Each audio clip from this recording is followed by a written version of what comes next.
좋은 교사라는 제목으로 말씀드립니다. 오늘은 우리 교회가 제정한 교사주일로 드리게 됩니다.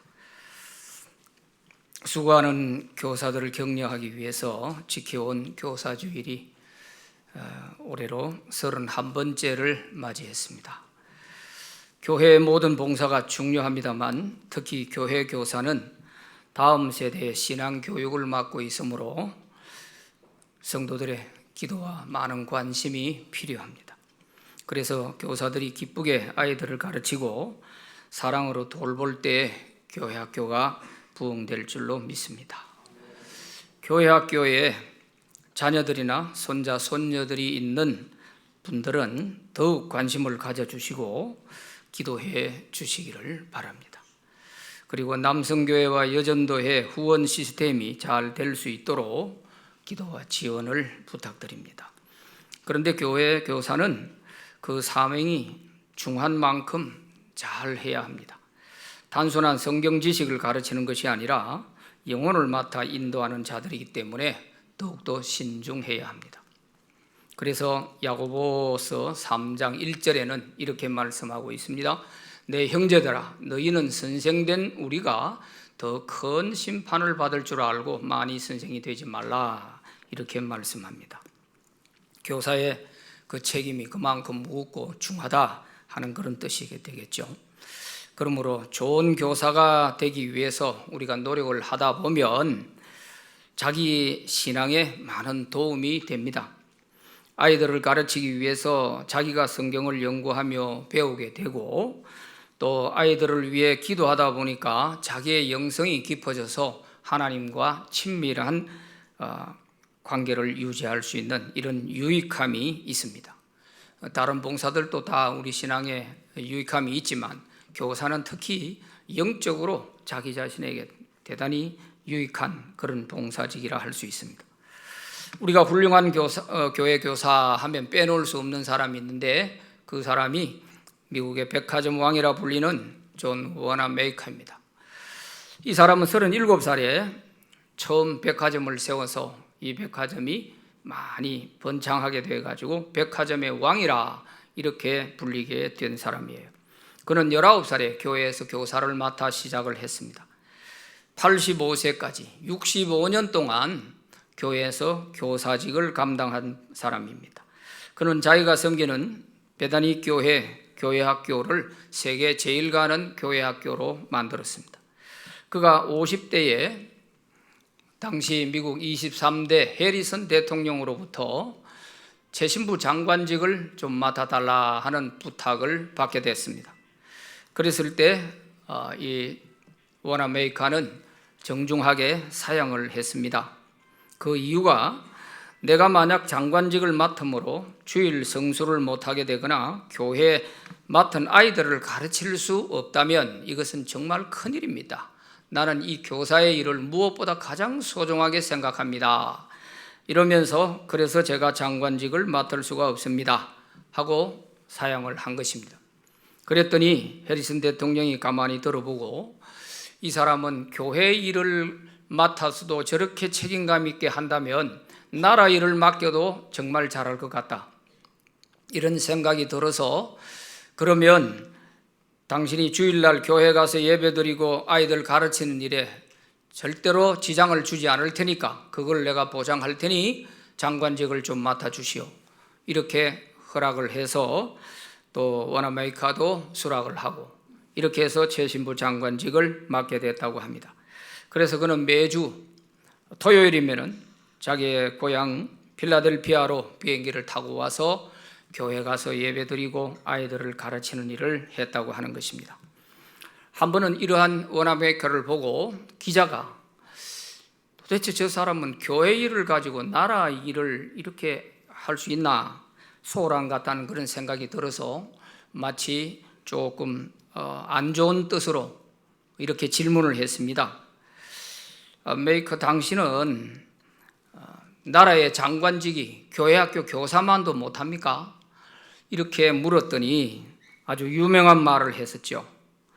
워나 메이커는 이렇게 대답했습니다. 교회 학교 교사직은 내가 평생 해야 할 본업이고 장관직은 잠깐 하다가 그만둘 부업이지요 하고 대답을 했다는 것입니다. 원아메리카가 어떻게 이렇게 대통령이 맡기는 장관직보다도 교회학교 교사직을 더 중요하게 생각했을까요? 그것은 하나님께서 맡겨주신 직분이기 때문입니다. 세상의 대통령이 맡기는 것보다 하나님이 더 중요하기 때문이죠. 우리도 바로 이러한 신앙의 자세가 필요하지 않을까 싶어요. 그래야 세상을 이길 수 있지 않겠습니까? 그렇다면 교회의 좋은 교사는 어떤 교사일까? 세 가지로 말씀드립니다. 첫째는 예수님의 제자로 삼는 교사입니다.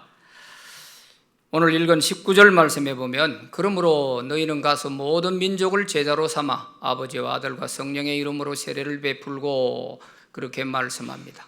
제자로를 삼으라. 예수님의 제자로 삼으라. 삼으라는 말은 예수님의 제자로 만들어라 하는 뜻이죠. 좋은 교사는 아이들을 예수님의 제자가 되도록 만드는 교사입니다. 예수님의 제자로 잘 자라가는 모습을 볼 때 교사로서는 가장 보람을 느끼게 됩니다. 그러기 위해서 교사는 자기가 예수님의 제자로 살아가는 것을 보여줘야 해요. 교회 교사는 특히 지식을 전달하는 시간 강사가 아니고 내가 예수님의 제자로서 살아가는 삶의 모습을 함께 보여주면서 말씀을 가르쳐야 하는 교사이기 때문에 이게 참 어려운 것입니다. 아이들은 교사의 삶을 보고 배우는 것이 더 많습니다.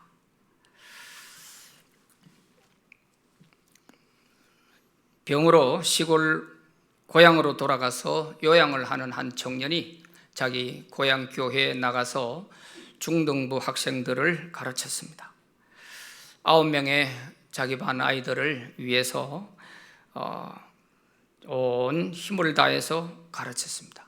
아이들이 하나하나 주님을 닮아가려고 하는 그 모습이 너무 기특해서 온 힘을 다 쏟아서 기쁘게 가르쳤습니다.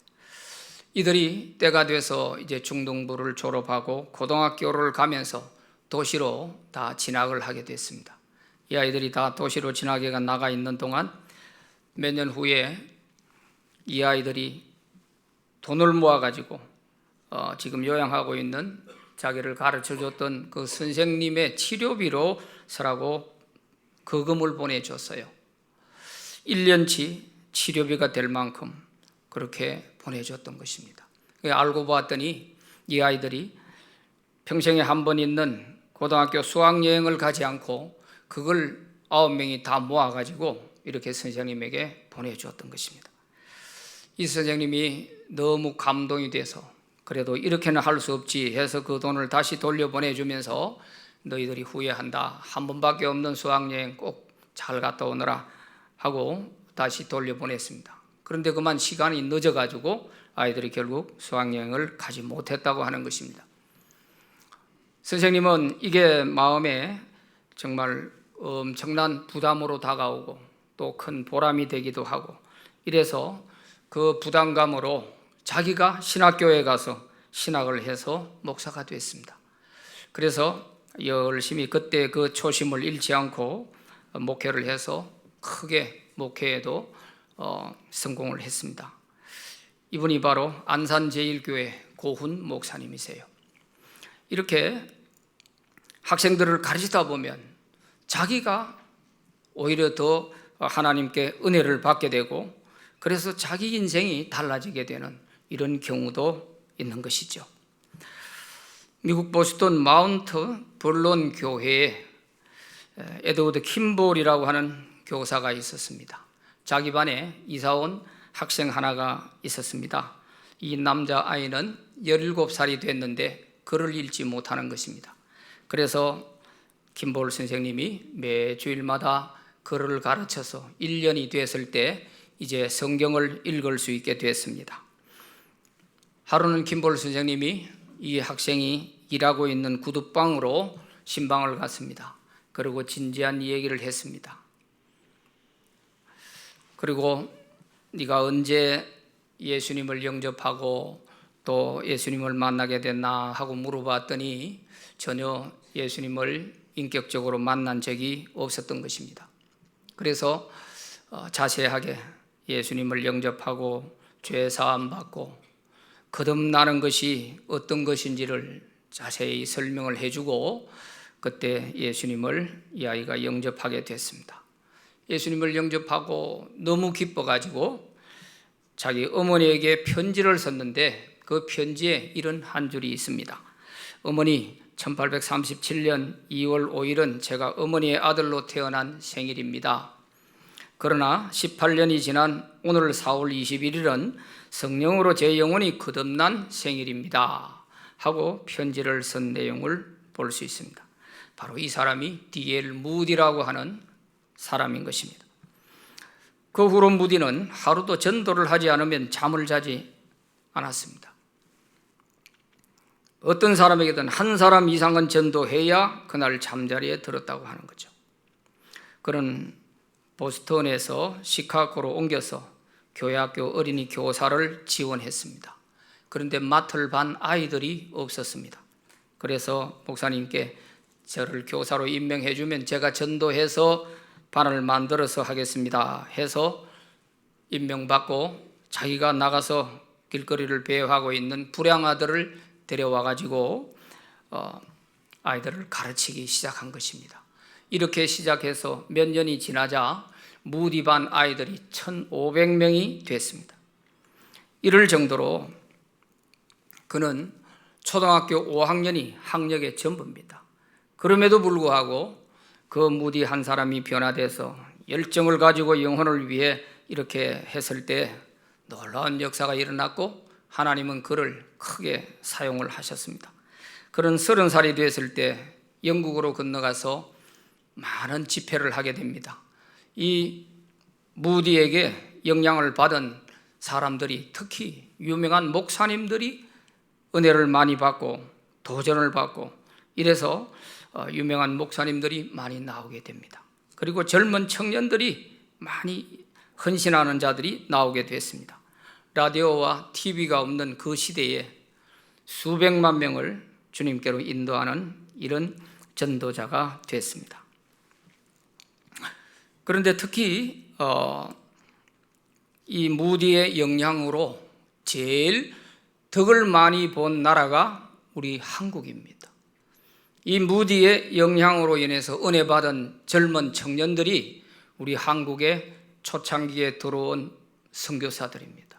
그래서 우리 한국에 들어온 선교사들은 대부분이 초창기 선교사들은 무디의 영향으로 한국을 지원해서 오게 된 거예요.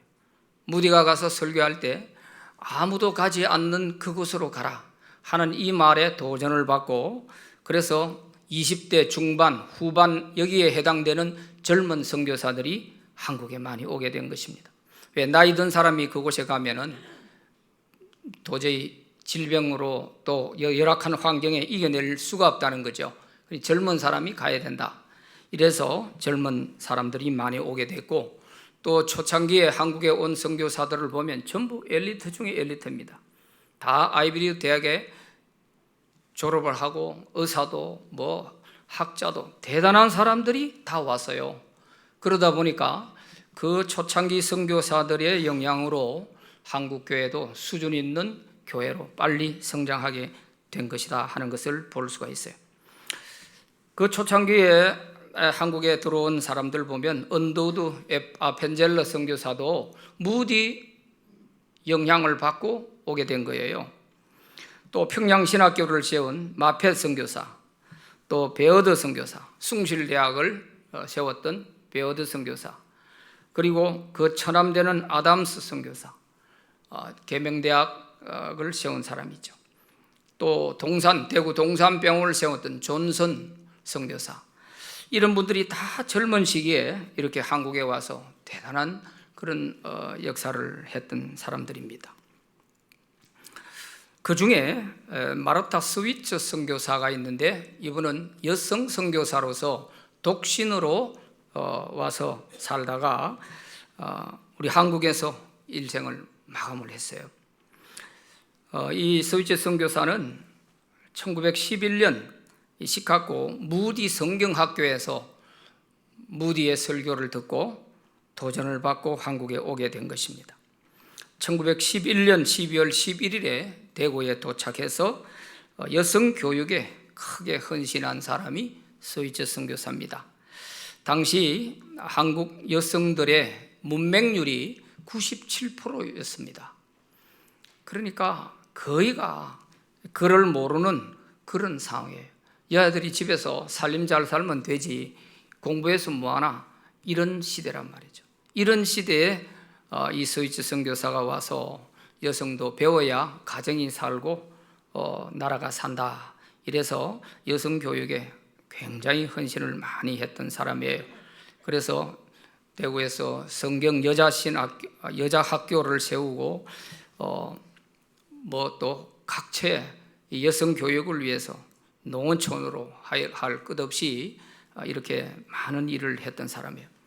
이 서희철 선교사는 콜롬비아 대학을 졸업하고 프랑스 유학까지 갔다 온 아주 엘리트 중에 엘리트입니다. 그는 무남 동료예요. 그런데 그 부모들이 하나 있는 딸을 이렇게 보낸다는 게 쉽지 않잖아요. 그럼에도 불구하고 이 열악한 한국으로 와서 그의 일생을 다 바치게 된 거죠. 그에게는 교제하는 애인도 있었어요. 그럼에도 불구하고 그 애인이 한사코 말렸어요. 스위처, 당신이 그저 일본 정도만 간다 해도 좋겠는데 그 조선에는 가면 안 된다, 이러면서 그것마저도, 애인까지도 버리고 이 조선으로 온 사람이 이 서희철 선교사입니다. 그는 무남 동료가 되다 보니까 아버지의 유산을 이제 다 받았을 때 그 금을 가지고 와서 여자 학교를 세우는데 많은 밑바탕을 마련해 주었어요. 그 중에 하나가 우리 부산에 있는 일신여학교, 지금 동네 여고의 전신이잖아요. 그 학교를 기초를 잡아주는데 이분이 유산을 받아온 그 중에서 그 금을 이렇게 헌금해서 학교가 세워지게 된 거예요. 그리고 전주에 가면 기전여고가 있죠. 그 기전여고도 그분이 그 당시에 550원, 어마어마한 돈입니다. 그런 돈을 거기에 기부해서 그 기전여고가 세워지게 되고, 대구의 여러 여자 학교들, 이런 것들을 보면 참 대단한 거죠. 그래서 그분은 1929년 많지 않은 나이에 4월 3일 과로로 쓰러져서 세상을 떠나게 됐습니다. 그의 유언장에는 내 모든 것을 여성 교육에 써달라 하는 유언을 남기고 세상을 떠났습니다. 장례식 때에는 독신이 되다 보니까 가족이 아무도 없잖아요. 그런데 대구 시민들이 3,000명이 넘는 시민들이 몰려와서 우리 어머니를 잃은 듯하다 하는 이런 말을 하면서 같이 슬퍼했다고 하는 것입니다. 킴볼 한 사람에 의해서 무디가 탄생하게 되고, 무디로 말미암아 많은 사람들이 예수님의 제자가 나오게 된 거예요. 거기에 가장 톡톡히 혜택을 본 것이 바로 우리 한국이었어요. 이제는 우리 한국도 이제 세계 여러 나라로 이렇게 미국 다음으로 선교사들이 많이 나오고 있죠. 한 사람의 제자를 바로 세우면 이렇게 또 수많은 제자가 나오게 되는 거죠. 대충 하는 것이 아니라 한 사람이라도 그 사람의 영혼을 잘 진단해보고 확실하게 거듭나게 만들어 놓으니까 이런 열매가 나오는 것 아니겠습니까? 킴볼 교사가 없었다면 한국의 이러한 선교 역사도 우리가 기대하기가 어려웠겠죠. 두 번째는 주님의 말씀을 가르치어 지키게 하는 교사입니다. 오늘 20절 말씀에 내가 너에게 분부한 모든 것을 가르쳐 지키게 하라. 볼지어다 내가 세상 끝날까지 너희와 항상 함께 있으리라 그랬습니다. 주님께서 말씀하신 모든 것을 가르쳐 지키게 해라. 가르쳐 지키게 해라. 그러면 내가 세상 끝날까지 너와 함께 할 것이다. 가르치는 것도 힘든데 가르친 것을 생활 속에 지키고 살아갈 수 있도록 만든다는 것은 더더욱 어려운 일이죠. 결코 쉬운 게 아니라는 뜻입니다. 좋은 교사는 주님의 말씀을 잘 가르치고 그 가르친 말씀들을 생활 속에 지켜나갈 수 있도록 하는 교사입니다. 그러기 위해서 먼저 가르치는 것이 필요하고, 또한 아이들이 예수님을 확실하게 영접하고 또 인격적으로 주님을 만날 수 있도록 이렇게 가르쳐야 하는 것이죠. 대충 그냥 시간 때우는 그런 교사가 되면 안 되겠죠. 교회에 처음 온 아이라 할지라도 예수님을 반드시 영접하고 갈 수 있도록 만들어야 돼요. 이 기회를 놓치면 안 돼요. 처음 온 새신자라 해가지고 그 아이가 다음 주일 또 온다는 보장이 없어요. 만났을 때 복음을 확실히 전하고 예수님을 영접할 수 있도록 해야 되는 거죠. 그 아이가 한번 친구 따라왔다가 다음 주일날 안 나오고 그게 처음이자 마지막이 될 수 있단 말이에요. 그러면은 그 아이를 만났던 교사는 어떻게 되는 거예요? 그 기회를 놓치면 영영 기회가 없을 수도 있단 말이죠. 그래서 처음 온 아이들이 있을 때에는 교사는 공과를 빨리 좀 마치고 그 아이하고 앉아서 충분하게 복음에 대한 얘기를 해주고 예수님을 영접하게 해서 돌아가도록 해줘야 되는 것입니다. 그래서 먼저 할 게 있고 나중 할 게 있는데 급한 것들은 이렇게 해야 돼요. 우리 교회 장년들도 처음 온 사람은 항상 새가족실에 내려가서 우리 본목사님이 예수님을 영접할 수 있도록 반드시 하고 그렇게 돌아가게 하시는 거예요. 이게 무엇보다 중요하기 때문에 그런 것입니다. 또한 말씀을 가르칠 때에도 본인들이 많이 연구를 하다 보면 자기에게도 도움이 되니까 잘 연구해서 가르치고 또 생활로 좋은 모범을 보여줄 때에 이럴 때 아이들의 신앙이 쑥쑥 자라게 되는 것이죠. 삶의 모범을 보이는 것이 참 어렵습니다. 교사를 하다 보면 참 어려워요. 그래서 주일에 빠지지 않고 또 항상 늘 기도하는 모습, 또 예배하는 모습, 또 학생들을 사랑하는 모습, 또 주님 위해 한결같은 마음으로 봉사하는 이러한 모습들이 아이들의 마음속에는 이미지로 깊이 새겨지게 돼요. 말로서 하는 10마디보다도 그런 모습들을 보고 아이들은 신뢰하게 되기 때문이죠. 그러나 반대로 좋지 않은 모습을 보이게 될 때는 이게 아주 좋지 않습니다. 교사가 지각을 많이 한다든가 결석을 한다든가 하는 이런 것들은 신뢰를 깨뜨리는데 아주 결정적인 역할을 하게 되죠. 그래서 이런 모습들을 안 보이려고 해야 됩니다. 간디가 어떤 학부모가 아이를 데리고 와서 우리 아이가 너무 사탕을 많이 먹어가지고 이가 지금 다 썩었는데 제발 선생님께서 사탕 먹으면 안 된다고 한마디만 해주세요 했더니 한마디를 안 해주는 거예요. 그래 한 달 후에 오세요. 한 달 후에 갔더니 또 한 달 후에 오세요.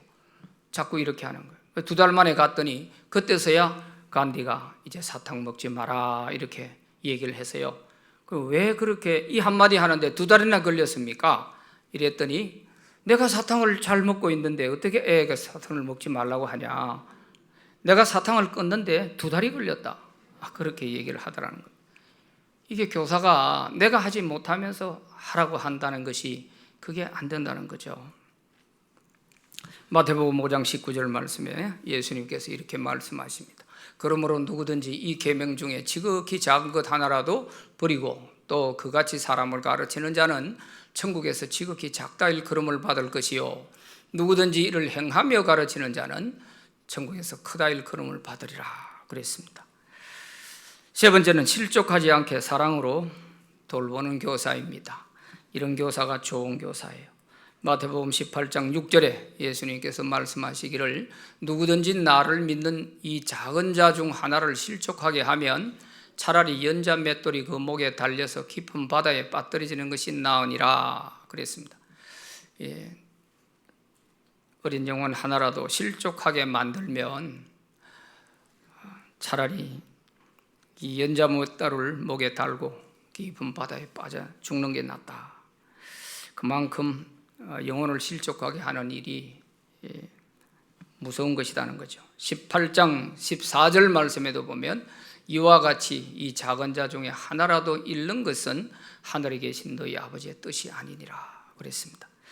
영혼을 맡겨주신 영혼을 잃어버리거나 실족해서 나 때문에 그 영혼이 예수님을 떠나게 하는 이런 일이 있어서는 안 된다는 것입니다. 무엇이 어린 영혼을 실족하게 하는 것인가? 그것은 바로 우리의 말과 행동 때문이 아니겠습니까? 그러기에 교사는 학생들에게 마음의 상처를 주지 않도록 주의해야 됩니다.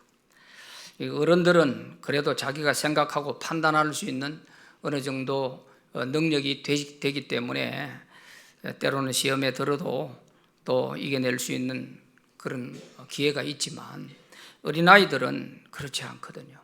그래서 참 주의가 필요한 것입니다.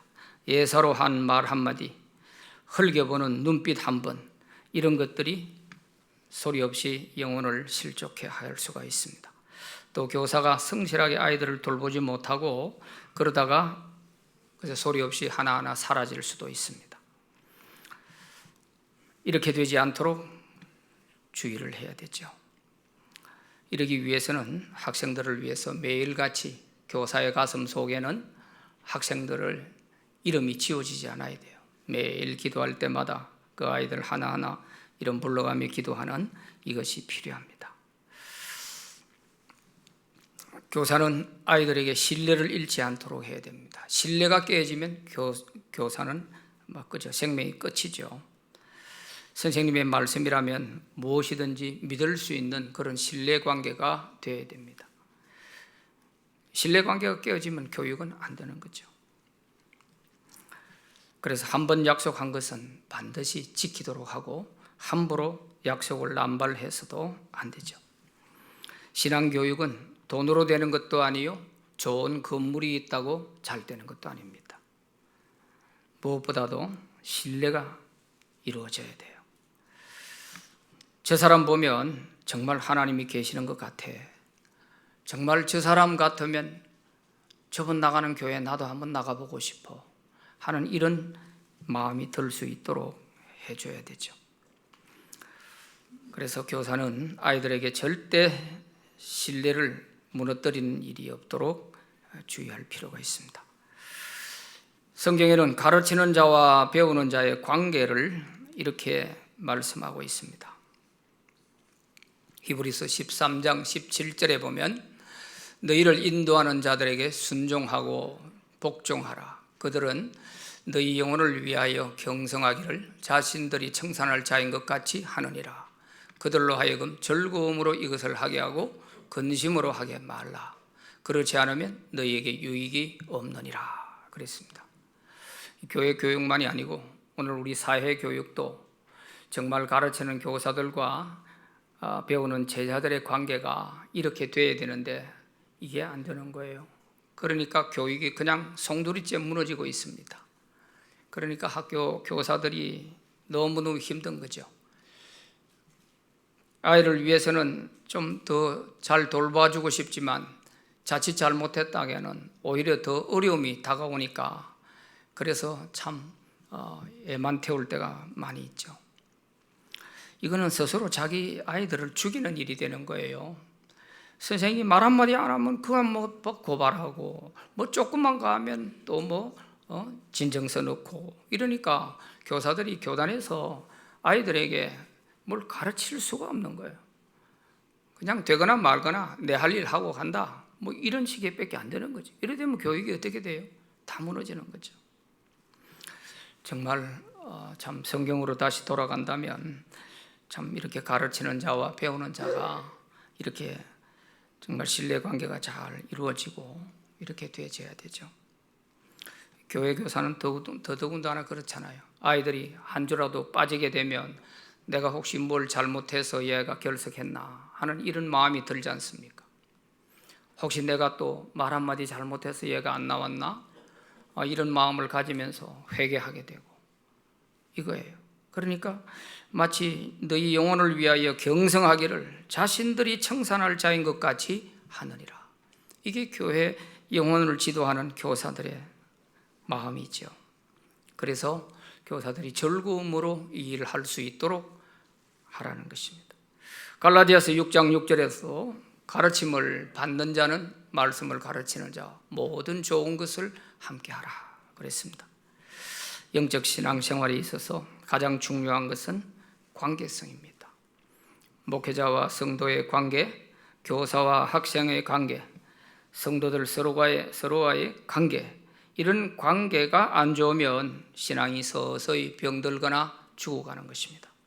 그러므로 관계가 틀어지지 않도록 주의해야 하고, 또 혹 불편한 관계가 있으면 서로 용서하고 오해는 빨리 풀어서 좋은 관계를 회복할 수 있도록 해야 하는 것입니다.